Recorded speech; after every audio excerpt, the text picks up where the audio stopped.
En la radio, gracias por estar en sintonía una vez más con nosotros también, dándole la bienvenida al licenciado Jorge Chan, que hoy vamos a estar hablando de diferentes temas de actualidad. Es el gran tema de lo que todo el mundo espera, lo de la Corte Suprema de Justicia. Hubieron dos notificaciones por First Quantum en demandas aparentemente arbitrarias. Entonces, ¿qué es lo que estaría sucediendo en este aspecto? Estas son demandas arbitrales. ¿Por qué son demandas arbitrales? Porque aquí las partes han decidido que no sea ante un juez, sino que sea ante un árbitro. En este caso, o sea, una tercera persona que no es juez, pero que toma decisiones como un juez. En este caso, las partes han quedado comprometidas a realizar un arbitraje internacional. Nosotros no podemos impedir que la empresa First Quantum, que se sienta afectado, según ellos, demanden. Eso es un tema que ellos pueden hacer perfectamente. ¿Y qué nos tocará a nosotros como Estado panameño? Defendernos. Defendernos. Porque si bien es cierto que ellos quieren demandar, indicando pues tal vez temas de seguridad jurídica, indicando temas de incumplimiento de contrato, indicando la inversión millonaria que ellos han hecho, en fin. Nosotros también podemos decir todas las cosas que han pasado. Ejemplo, el medio ambiente se ha contaminado, los ríos que se han contaminado, el poco desarrollo que se han dado en las comunidades, o por ejemplo, los 2 años aproximadamente que estuvieron extrayendo mineral de forma ilegal.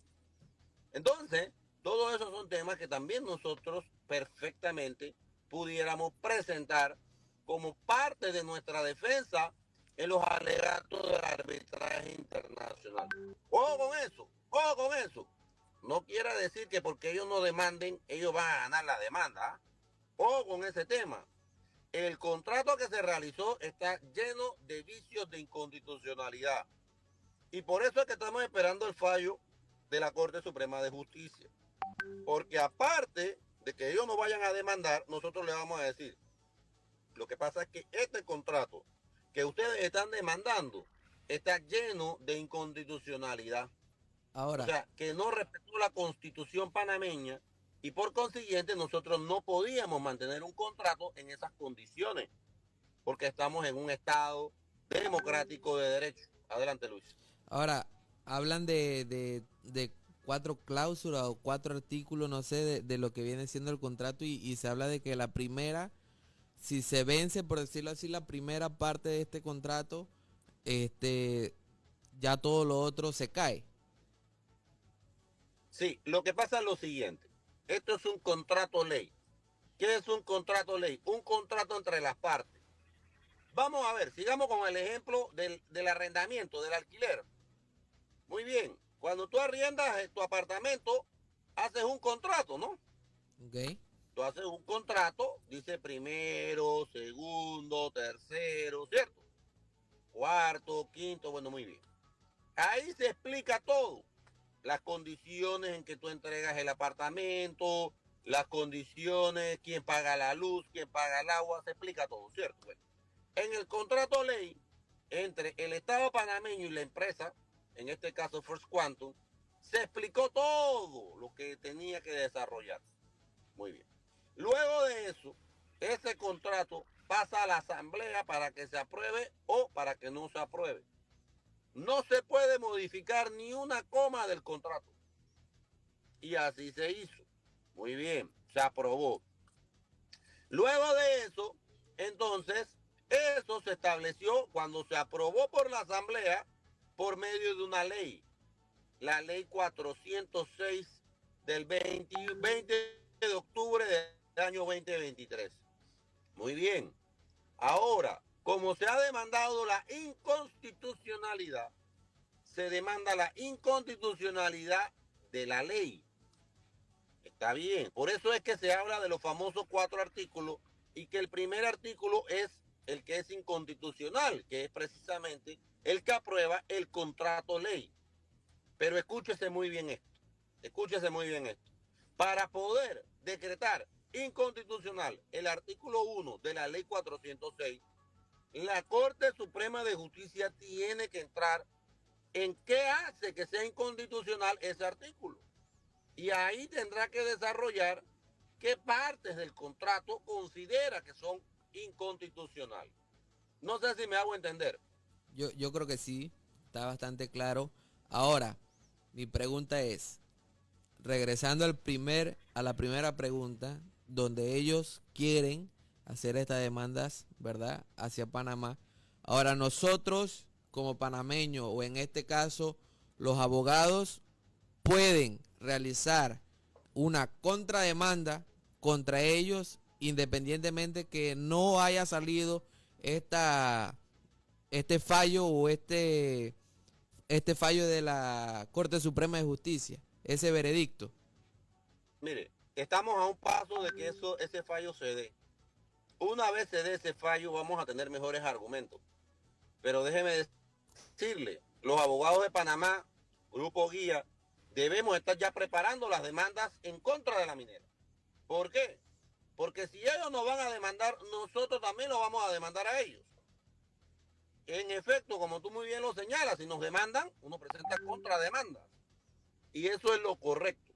No tenerle miedo a las demandas que vaya a presentar la minera, porque realmente aquí los argumentos de fondo más sustanciales lo tiene el pueblo panameño, que lastimosamente está siendo contaminado de manera profunda, pero no solamente eso, sino que se le impuso un contrato que es inconstitucional y que estamos seguros que la Corte así lo va a decretar. Entonces lo que debemos estar haciendo ya es preparando nuestro equipo técnico para entonces presentar también nuestras demandas en las instancias correspondientes. Es importante y quiero hablar sobre el tema, licenciado, también de lo que son los derechos humanos. Hace poco o a inicio del mes de noviembre, se pronunció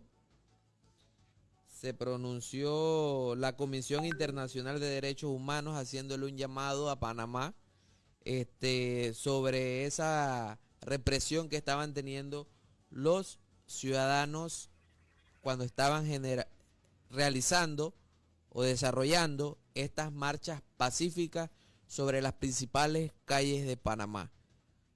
Le hicieron el llamado de atención, por decirlo así, en de que se ve respetar ese derecho a la libertad de expresión. Ahora bien, ellos hicieron este llamado al Estado para garantizar el derecho a la protesta pacífica. Pero ¿qué pasa más allá si vienen y nuevamente, un ejemplo, van en contra de este llamado los estamentos de seguridad y llegan a hacer algo contra los manifestantes que se están manifestando pacíficamente? ¿Qué puede pasar internacionalmente con este tema? Sí, lo que pasa es que los derechos humanos son importantes porque son de cada quien, son de cada individuo. Eso por un lado. Dentro de los derechos humanos están también los derechos civiles y políticos. Es decir, la capacidad para presentar libertad de expresión, para manifestarse, para protestar. Esos derechos están consagrados dentro de los derechos humanos. Ojo con esto, de manera pacífica. ¿Qué significa, profesor? Significa que si yo voy en una marcha, haciendo consignas, caminando, y luego que termina la marcha, se habilita la vía, estamos frente a una marcha pacífica. Ojo con ese tema. Es allí en donde existe el problema, porque algunas unidades de la policía interceptan o han interceptado en algún momento el tema de la protesta pacífica y han tratado pues de dispersarla por medio de lo que ya sabemos, uso de los gases lacrimógenos, en fin. Ahora bien, se han presentado denuncias ante la Comisión Interamericana de Derechos Humanos. La Comisión Interamericana de Derechos Humanos está en Washington y ella tiene la capacidad de colocarle medidas provisionales al Estado. O es decir, anuncios o alertas, es decirle, por favor, preserve la integridad, la vida, preserve la honra de estas personas que se están manifestando pacíficamente, pacíficamente. Y sobre ello entonces se colocan medidas. Lógicamente quien coloca el tema de sanciones es la Corte Interamericana de Derechos Humanos. Pudiera ser posible que Panamá, si seguimos por esta línea, pudiera estar demandado frente a la Corte Interamericana de Derechos Humanos en San José, Costa Rica. Porque la comisión es el primer filtro. La comisión hace el análisis y dependiendo del análisis se envía entonces a la Corte Interamericana de Derechos Humanos en San José para que se verifique lo que está ocurriendo. Y pudiera estar Panamá, si luego de fallar una sentencia, siendo condenado por el sistema interamericano de derechos humanos por el no acatamiento, cumplimiento precisamente de estos derechos. Pero esto se paga con multa. ¿O cómo se paga no esto? No es con multa directamente, sino que se le colocan sanciones pecuniarias al Estado. Es lo usual. O también se le colocan sanciones morales. Es decir, colocan a los representantes del Estado en ese momento para pedir disculpas de lo que ha ocurrido. Son algunos de los aspectos que se señalan cuando se colocan sanciones por parte del sistema interamericano a los distintos países, no solamente a Panamá. Ahora, esto también, hablando internacionalmente, ayer el presidente de El Salvador se pronunció después de lo que sucedió para acá, para el oriente chiricano. Esto se habla de que un sujeto hizo unas detonaciones de un arma, este otro sujeto salió huyendo, arrollaron al conductor, que era específicamente de El Salvador. ¿Esto puede ocasionar conflictos? ¿Demandas? Bueno, definitivamente que hay una situación real. Cada estado tiene el deber de socorrer a sus nacionales en el otro estado donde se encuentre. Por ejemplo, eso es un deber de Cancillería, es decir, de relaciones exteriores de cada uno de los países. Es deber, por ejemplo, del embajador de El Salvador en Panamá, verificar, custodiar, proteger, salvaguardar la vida de los salvadoreños en Panamá, así como es deber del embajador de Panamá en El Salvador, salvaguardar, custodiar y proteger la vida de los nacionales panameños en El Salvador. Y así sucesivamente. Eso es derecho internacional. Entiendo yo que los ciudadanos salvadoreños, al igual que los nicaragüenses, al igual que los costarricenses, se han estado comunicando con sus embajadas, tratando de comunicarles la situación inhumana que han estado viviendo. Lógicamente, en este caso particular del ciudadano salvadoreño, que lastimosamente pues tuvo una situación como la que usted acaba de expresar, trae por resultado que la Cancillería, por medio de la embajada, se comunique y posteriormente se le envía un informe al presidente de la República, que en este caso del Salvador es Nayib Bukele, y él entonces envía un comunicado vía redes sociales y producto de ese comunicado entonces se da la apertura de las vías específicamente en las partes del oriente chiricano. Ojo con ese tema, es increíble realmente en el análisis político que un presidente de otra nación haya tenido un impacto tan importante y de tanta credibilidad para que incluso se diera la apertura de vías que lleva muchos días, muchas semanas de estar cerrado y que no ha habido forma humana de que se le dé apertura, salvo algunas excepciones que se han dado cuando se han dado el tema del corredor humanitario, pero que han sido muy pocas. Tú que has estado en la cobertura de todas estas protestas, Luis, creo que si acaso han sido 2 o máximo 3. Sí, son aperturas pequeñas en diferentes puntos, no son coordinadas y quedan, y por eso es que quedaron muchos de estos transportistas de carga pesada, quedaron en las calles nuevamente, porque ellos habían hablado de 12 horas. Esas 12 horas nunca se cumplieron al 100%. Claro, pero entiendo que ahora sí, se dio la viabilidad total, ¿no? Sí, se abrió en ese punto, pero los otros puntos no abrieron. Entonces igual, acuérdate que nada más de la ciudad de David hasta el último punto que es Ojo de Agua, hay prácticamente 8 puntos de cierre que están confirmados por parte de los estamentos de seguridad y del gobierno, pero aparte de eso hay otras personas que también se tiran a las calles, cierran en el momento cuando se habla de un anuncio que van a abrir, o otra persona que está enfurecida viene y tranca las calles y no deja pasar los camiones. Entonces es un tema Exacto. Eso quiere bastante decir entonces delicado. que luego de la apertura que se dio, quedaron igualmente varados. Hay una probabilidad que sí. Hay una probabilidad que sí. Habría que darle seguimiento a ese tema si luego de lo expresado por parte del presidente de El Salvador se pudo abrir totalmente la vía, porque eso no ha quedado claro. Sí, Eso habría que averiguarlo allá en Chiriquí. yo entiendo que las otras bases no abrieron, es lo que yo entiendo, pero el detalle aquí es que es una información que dependemos de los comunicados que hagan los hermanos indígenas, ya que nosotros no nos podemos trasladar para allá. Uno, por el combustible, y dos, porque no hay un espacio expedito para la prensa. O sea que la prensa en estas manifestaciones debería de tener ese derecho para ejercer el periodismo y llevar esa comunicación. Y entonces por eso es que también hay tanto enredo en lo que son los cierres, si abrieron o no abrieron, porque en el momento de repente una persona envió un comunicado, dijo que abrieron y no es lo contundente. Entonces, si nosotros estamos allí en el punto, nosotros vamos a garantizar la información, pero al no llegar nosotros a estos puntos, a San Félix, Vigui, Tolé, Similín, no vamos a poder hacer nuestro trabajo, no vamos a poder hacer ese rol de periodista para informar a los ciudadanos. Claro. Miren, yo en ese aspecto, Luis, yo estuve el viernes allá en Chiriquí, viajé por avión y te quiero comentar que hay que sembrar conciencia, sobre todo en las personas que están legítimamente haciendo la protesta. No queremos desvirtuar la protesta. Consideramos que es un medio de presión importante. Incluso te comento, Luis, que yo he estado presentando alegatos en la Corte Suprema de Justicia. Presentamos también la demanda, presentamos alegatos. Estuve en la Corte, agarré micrófonos. Tenía más de 20 años que no agarraba un autoparlante. Lo agarré. Y aparte de eso, estaban las vigilias. Estaban las vigilias en la noche en la Corte Suprema de Justicia. O sea, yo soy consciente que hay que mantener la lucha, pero ojo con eso, ojo con esto. Y esto es una alerta sobre todo para los dirigentes que se encuentran en este momento en Chiriquí cerrando la vía. Es correcto, pero hay que abrir un espacio y por eso mencioné todo lo que yo estaba haciendo a nivel de la protesta, porque uno puede hablar cuando uno tiene congruencia a lo que uno está haciendo.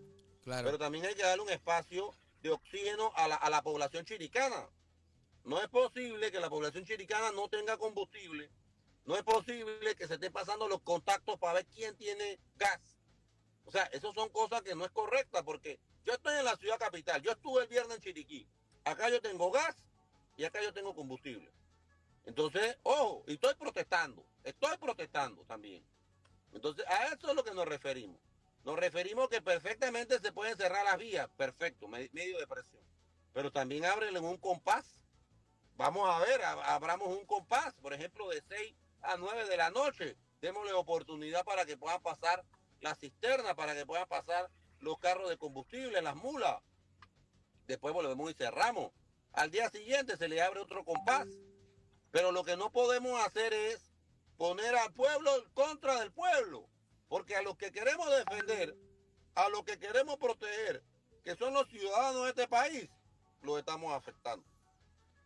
Y ese pueblo chiricano ya está cansado, está sin combustible, haciendo largas colas para poder abastecer el combustible del automóvil, está que no tiene ni para colocar el gas, para poder hacer la comida. Entonces no podemos afectar a quien estamos tratando de proteger. Tenemos que ser conscientes en eso. No estamos diciendo que abran las vías todo el día. Lo que estamos pidiendo es que se abran con paz. 2 horas, 3 horas. Denle oportunidad que pasen los autos. Vuelve y cierra. Licenciado, pero no ¿se puede hablar? Porque ahorita mismo lo que están sufriendo la huelga al más del 100% son el pueblo chiricano. Y eso es lo que no podemos permitir. Y Boca del Toro no lo podemos dejar por fuera. Han sufrido más que nosotros. Exacto. Yo quería hacer esa pregunta. Hay panameños, hay chiricanos que dicen que la provincia de Boca del Toro y Chiriquí están secuestrados. Yo quiero saber si ese término en derecho está bien utilizado con la actualidad que se está viviendo ahorita. Bueno, mire, yo pienso que no están secuestrados porque ustedes se pueden movilizar, tienen una movilidad parcial. Secue- Secuestrado es cuando ustedes lo agarran y lo meten en un cuarto y usted no puede salir, ¿cierto? Ok. Ahí ustedes lo secuestran. Ya, ahorita mismo usted no está secuestrado, usted tiene una movilidad parcial. Es decir, ahorita mismo Luis Gaitán puede salir de la casa, sale, puede hacer algún mandadito. El tema es que habrá que ver si Luis Gaitán tiene combustible. Yo no lo sé, ¿no? Entonces, bueno, si no tiene, va a tener que ir a rastrear el combustible por algún lugar y hacer largas filas, largas colas, que fue lo que yo vi en David.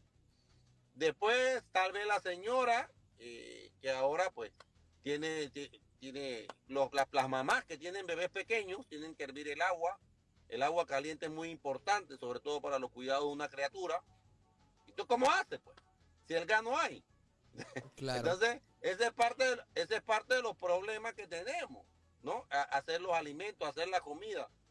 Entonces, no es que estemos secuestrados allá en la provincia de Chiriquí, pero sí realmente se está volviendo insostenible el poder vivir de esa forma ante, de alguna u otra manera, la poca comprensión que tienen los dirigentes, a los cuales aplaudimos, porque aplaudimos a los dirigentes.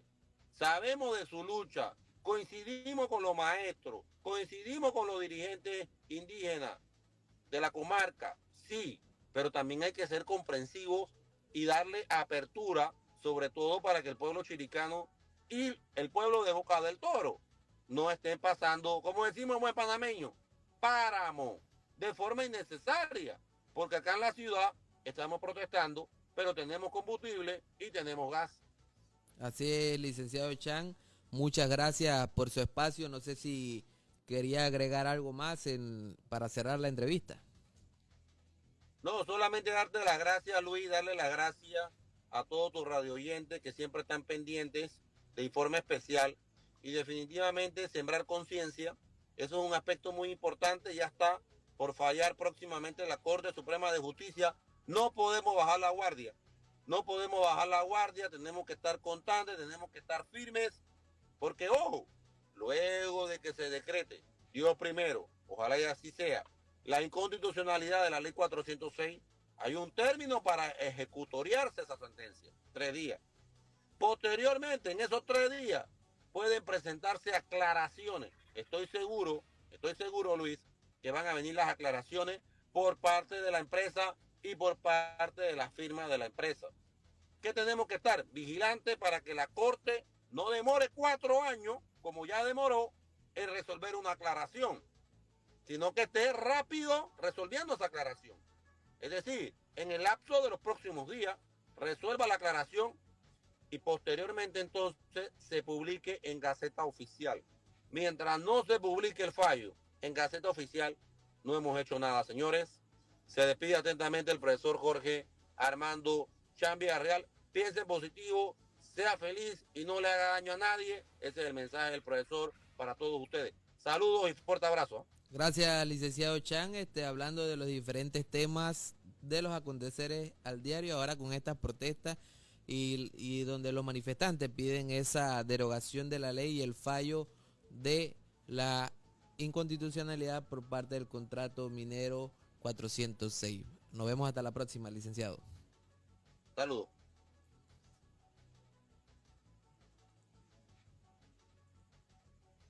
Bien, y seguimos con más en nuestra programación. Son las 7:39 de la mañana en Informe Especial en la radio. Y tenemos que informarle a todos ustedes que nos tenemos que ir a nuestro primer cambio comercial y venimos con mucho más. Así que no te aparte de la 95.3 FM, que venimos inmediatamente con muchas más informaciones.